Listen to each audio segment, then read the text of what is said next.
What's going on, y'all? It's Mike, Pro House Seller. Welcome back to the channel. Got another economic update for y'all. So last week, the Fed, they had their minutes. And in their minutes, they raised the rates 75 basis points. And that's actually pretty significant considering they haven't raised it that high in quite a while. So that's that. And even with that 75 basis point rate hike, it wasn't necessarily something that was expected, because the Fed they were alluding that they were going to raise 50 basis point hikes throughout the year a couple times, but the CPI numbers being so wild last time, they kind of had to raise the rates higher than normal. So that's that. So the federal funds rate now is at 1.75%, and they're going to meet again next month. So when they meet again next month, whether it's 50, 75, maybe they'll raise it a whole percentage point. We'll see. But that's that. Also in news is the mortgage rates. So mortgage rates are now above 6%. So they started the year at about 3% or so, 4%, and now they're already at 6%. And we're about to be at the halfway point through the year. So homes are getting expensive. The good thing is, though, with mortgage rates rising, or I guess kind of good thing is, the home market is finally slowing down. The housing market is finally starting to slow down. We're not seeing 10 offers on homes anymore, and the homes aren't selling in 33 seconds anymore. Now they're taking a week, 2 weeks, 3 weeks to sell. So they're still selling relatively quick, but definitely not as quick as they were the last couple of years. So that's the good news with the bad news. So with the Fed having their minutes last week, I kind of want to give my thoughts on that a little bit, with some things that Jerome Powell, the Fed chair, said, in particular of him and the FOMC's plan to aggressively, and this was his word, aggressively reduce their balance sheet. Because obviously we know the Fed doubled their balance sheet pretty much from March 2020 up until now, and that's a big reason. That is the reason why we're seeing all this unprecedented inflation, along with other factors. And with their plans to reduce their balance sheet, that made sense. So I actually took a look at the Fed's balance sheet, from where it was in the beginning of the year. In the beginning of the year, the Fed's balance sheet was at $8.7 trillion. And, you would think that with all this inflation, it would be down below that, but no, it's actually higher. It's actually at 8.9 trillion. They've actually, raised inflation and raised the currency in supply, from the beginning of the year up to now. So it's like, if you're trying to aggressively reduce your balance sheet, you're doing a pretty bad job. If you're adding money, it's relatively the same. It's definitely not moving at the same rate. They're definitely tapering. So that's one thing. They're definitely tapering. They're definitely not buying as much assets as they were in the past, but they're still buying assets. They're just not doing it at a fast pace. But you're still causing inflation with that. So that was one thing. And the other thing is, he was kind of talking about, tighter monetary policy and things like that. And they're kind of playing it by ear.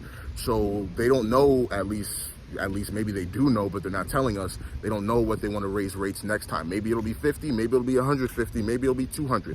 They don't know. They're kind of playing it by ear, according to J Pow. And when I looked at the White House's budget, and again, in my last video, like I said, the Federal Reserve and the federal government, they dance together because they monetize what the federal government doesn't collect in taxes. And looking at the White House budget, they budgeted a $1.4 trillion deficit this year. So we're already at $30 trillion of debt.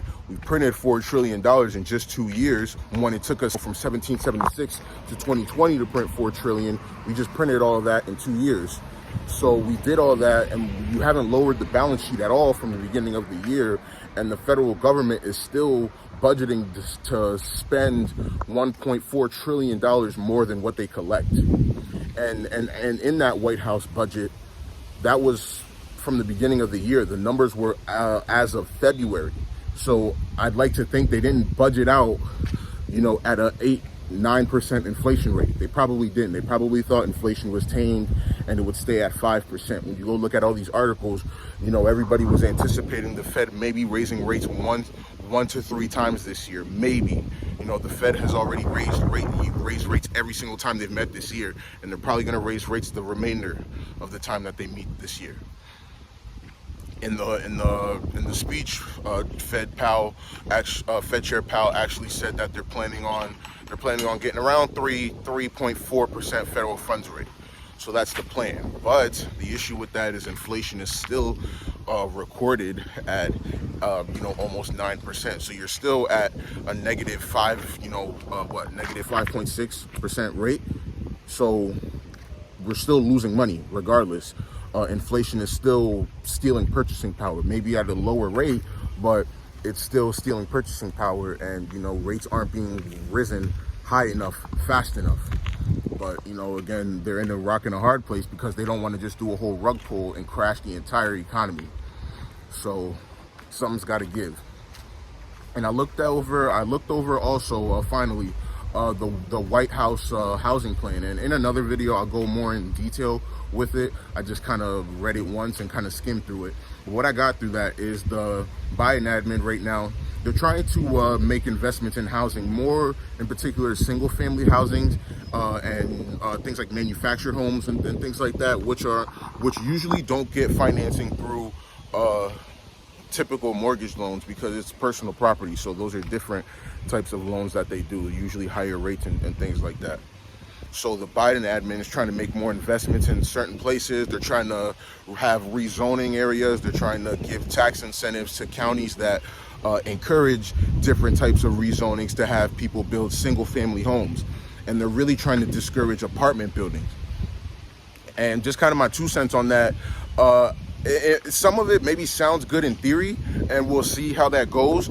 But my issue with, the manufactured homes and things like that is a lot of people, especially millennials and things like that, they're not really looking for those types of homes. I mean, maybe they are. I mean, it may be a few, but, not like a family type of, millennials who are in their 30s and 40s now. Maybe they have a family, they're married, they got kids. They want to actually have a nicer home, a 1,500 square foot. They don't want, a 800, 900,000 square foot manufactured home that won't be able to accommodate their family of 4 or 5 or things like that. Maybe a single person, a bachelor, young professional, maybe, but we'll see. We'll see, how many people those types of investments apply to and things like that. So, we'll see. Hopefully it's a good thing, but, again, where they're going to get that money from, we'll see. But in there, they did talk about how they want to reallocate some of the funds from the rescue plan. And again, they're encouraging other counties to do that. And then they're also making investments in there. But again, with a $1.4 trillion budget deficit plan, you're not going to get that money from the citizens. So you're going to print it, which is going to cause inflation. That's inflation, printing money. So we'll see. It's just my little 2 cents. Got you another economic update for today, man. Appreciate y'all. I will see y'all in the next one.